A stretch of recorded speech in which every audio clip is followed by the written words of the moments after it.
What the heck happened with the CDC guidance yesterday? The idea that they put on their website that aerosol sprays are probably largely responsible for some of these issues, but then took that guidance back later. I mean, all I can think is that there's complications because they realize that by putting those scientifically backed facts on the website, it means that businesses and schools and others are going to have to take much more extreme measures in terms of ventilation, in terms of social distancing. Am I missing something?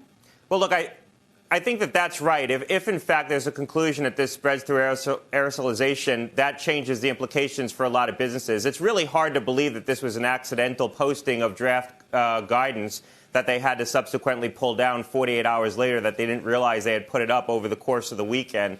The reality is, in terms of how this spreads, I think there was nothing surprising in what the CDC put up.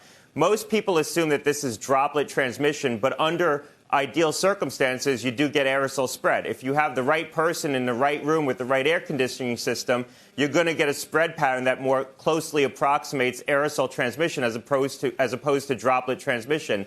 It's not a binary choice.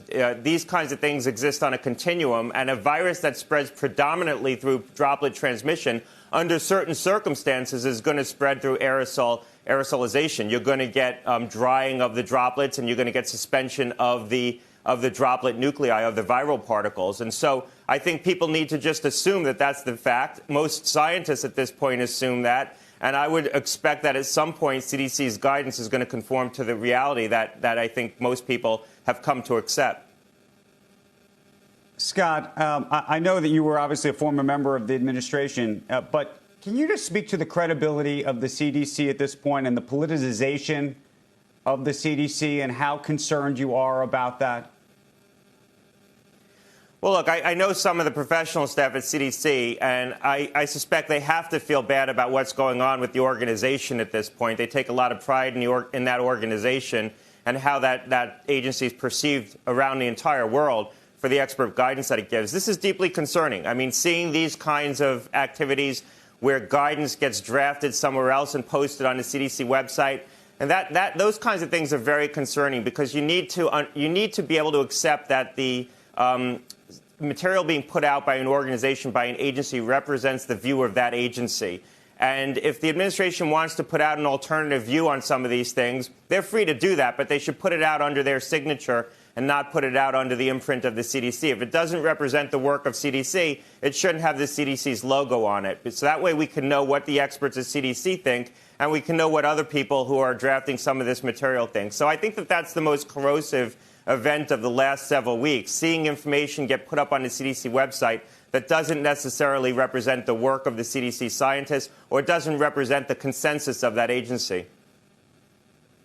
Hey, Scott, it's more troubling than that because I know that businesses and schools are following the guidance that's on the CDC website. And when they say we are following the guidelines, they're not doing anything beyond what's required on that CDC website. And they say, look, this is our liability issue. We have to follow what they tell us to do. How safe are those schools and businesses right now?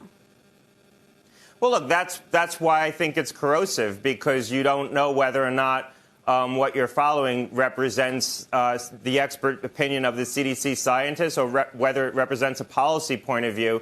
And so that's why it's important that the information that's made available be represented by the people who are developing those facts. Look, I think by and large, the material on the CDC website represents the work of the staff scientists at CDC. I think we know what the touch points are where there has been some political consideration given to what's getting posted and, quite frankly, some political involvement. It's around the testing and it's around things where we've seen some pushback from the business community. I think at this point, we should be circumspect about whether or not those draft guidelines were accidentally posted, as has been the story over the last 24 hours, or whether there was some pushback on those guidelines. And, quite frankly, 6 months ago, a year ago, we probably wouldn't have suspected that. We wouldn't have been suspicious. Right now, in this environment, after seeing the heavy editing of the MMWR reports, the Morbidity and Mortality Weekly reports that were done, and the editing of testing guidelines that superseded the judgment of the staff scientists at CDC. I think that's the problem with doing things like that. You ruin the credibility of the organization, and you don't get the benefit of the doubt in moments like this if, in fact, this really was a mistake